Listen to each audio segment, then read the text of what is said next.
क्या आप भी गोल्ड में ईटीएफ के थ्रू इन्वेस्ट करते हैं? तो इस बात को ध्यान से सुनना, क्योंकि बहुत ही इंपॉर्टेंट अपडेट है।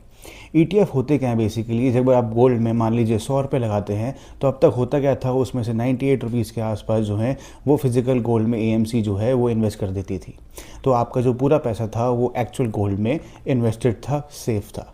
लेकिन अब क्या नए रूल के हिसाब से क्या है कि अगर आप 100 रुपये इन्वेस्ट करते हैं तो जो एएमसी है वो 50 रुपये उसमें से डेरिवेटिव इंस्ट्रूमेंट में भी यूज़ कर सकती है। अब डेरिवेटिव इंस्ट्रूमेंट मतलब जो है वो गोल्ड के डेरिवेटिव्स फ्यूचर ऑप्शंस में जो है पोजीशन बना सकती है।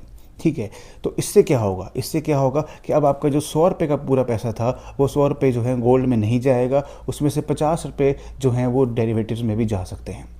तो इसमें कंपनी ने ये बात बोली है कि ऐसा ये नहीं है कि हम ये normal day to day basis पे ऐसा नहीं करने वाले हैं, ये स्पेशल ओकेजन्स में होने वाला है जब हमको फिज़िकल गोल्ड की जो अवेलेबिलिटी है वो नहीं मिल रही होगी, तो उसको टैकल करने के लिए हम ये स्टेप लेंगे। लेकिन देखिए होता क्या है, जब चीज़ें ऐसी शुरू होती हैं ना, तो वैसे धीरे धीरे प्यारे प्यारे वर्ड्स बोल के ही इंट्रोड्यूस की जाती हैं। लेकिन जब एक बार चेंज सिस्टम में आ जाता है ना, उसके बाद कब ये चीज़ें रेयर सिनेरियो से लेके रोज़ के सिनेरियो में आ जाती हैं, आपको पता भी नहीं चलेगा। तो इसलिए ये अपडेट ज़रूरी है।